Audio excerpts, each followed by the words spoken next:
The Advice Clinic is on the road, bringing the best consumer advice. By being pushed onto social media, you are immediately exposed. The law says when you buy something, it's got to be fit for purpose. To you.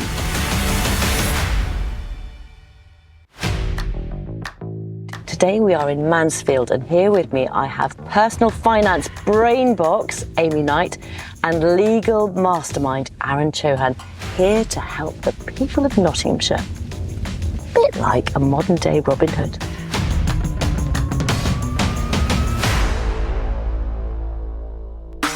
We're settling in at the library in the heart of Mansfield for a session of top-tier tips and advice. Joining us today, Marie Bacon and Dad Keith Bryan from Sutton in Ashfield. Keith and Marie? Yes. Come on. They're looking for help after the joy of a family member's wedding in Ibiza turned into a horror show on the way home. And Amy is here to offer her advice. So we've got dad and daughter. Yep. Yep. You go away for a wedding. Tell us from the beginning what went wrong. Initially, we flew out to Ibiza for my nephew, my dad's grandson's wedding. Exciting times. Absolutely fantastic. It took us 6 months to talk Dad into going. Right. Since he went abroad last time, his mobility's become an issue and he was stressing. So we arranged for assisted travel. Mm-hmm. We went out, we had the wedding, it was absolutely fantastic. We got back to Ibiza airport to come home. Then, while Dad was being pushed in his wheelchair, the assisted travel guy who was pushing Dad said that Dad had got to go through a different lane to me and my husband. And he asked for Dad and Mum's passports. And basically, Mum and Dad went off in one direction and we went through the other end. The group of four met again on the other side of passport control. The flight was called and they all got ready to board. I then sort of got our passports out and then couldn't find Mum and Dad's passports, obviously. No, so he's still got them. Right, so you've given them him. Yeah. And you've only got two out of four I've only got two passports. out of 4 passports. In a panic, the family tracked down the assistant, but they say he insisted he'd given them back to Joan. Their airline, Jet2, held the flight for around 15 minutes while airport staff searched for the 2 passports. But it was all to no avail. The flight had to leave without Keith, Joan or Marie and her husband on board. I flatly refused to leave Mum and Dad in airport at 11 o'clock at night. My mum was traumatised. She was in tears. She was, and she had to keep walking out of the way so that nobody could see her crying, and it was awful. The family booked a hotel room at their own expense and hoped it could all be sorted out the next day with help from the British consulate. But while they were waiting for news, Marie's phone rang.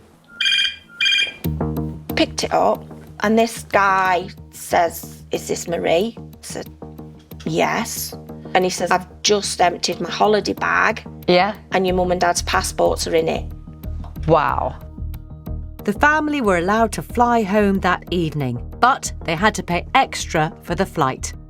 And along with the hotel, meals, taxis and other costs, they reckon they're around £1,100 out of pocket. But although they have their suspicions about what happened, they still don't know exactly how the other passenger, whose name is Josh, ended up with their passports. So we've been in touch with him to find out more, and we've got a clip from him to play to Marie and Keith. Before we walked in to get onto the plane, there was a man and a woman. The man actually handed me a set of passports. I was on crutches, so I just took them and put them in my bag. Oh. Clearly not realising that we already had a set of passports. I've got home, woke up in the morning, I checked my bag and they were in there. So I just said, I'll send them straight back to you today, recorded delivery, and I wish you all the best. Which he did. Yeah, I did. He did. Josh's account contradicts that of the airport's special assistant operative, who insisted he'd handed the passports to Joan.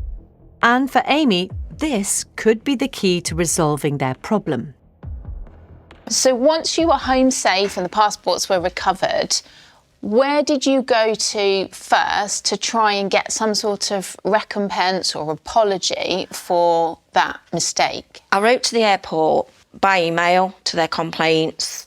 They sent us a letter back a couple of weeks later to say that the assisted travel people were actually an agent. They didn't work for the airport. They're actually a contractor. Yeah.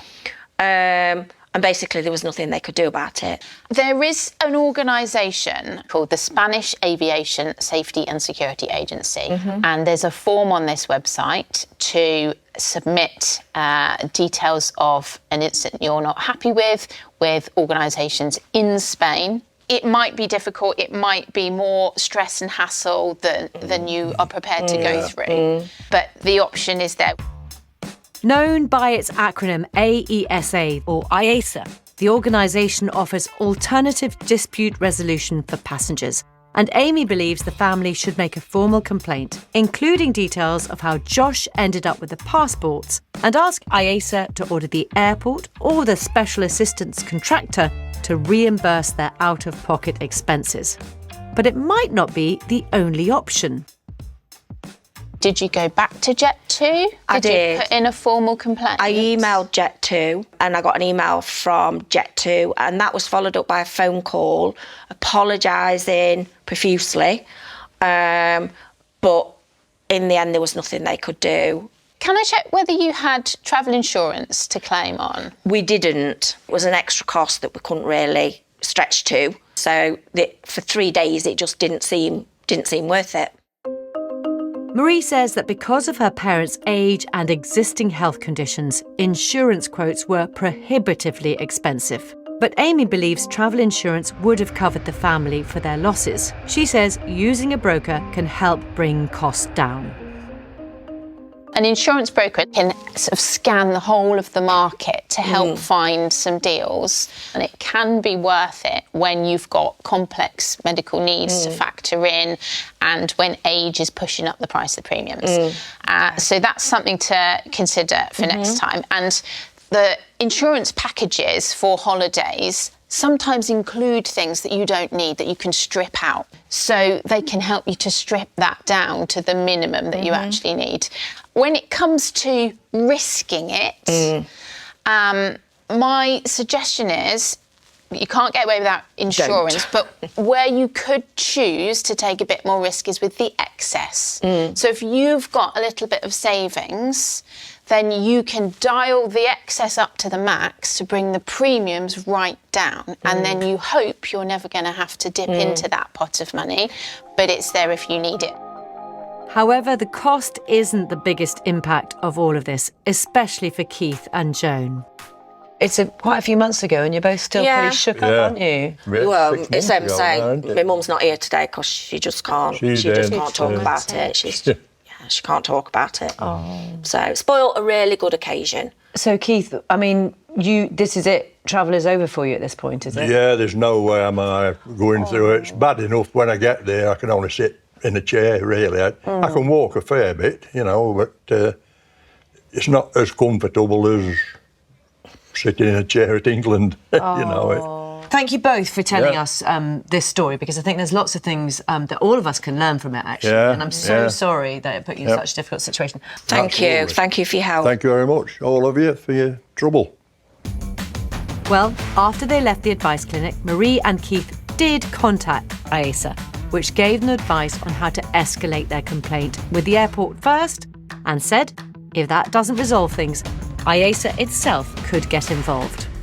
We'll be keeping in touch to see how they get on.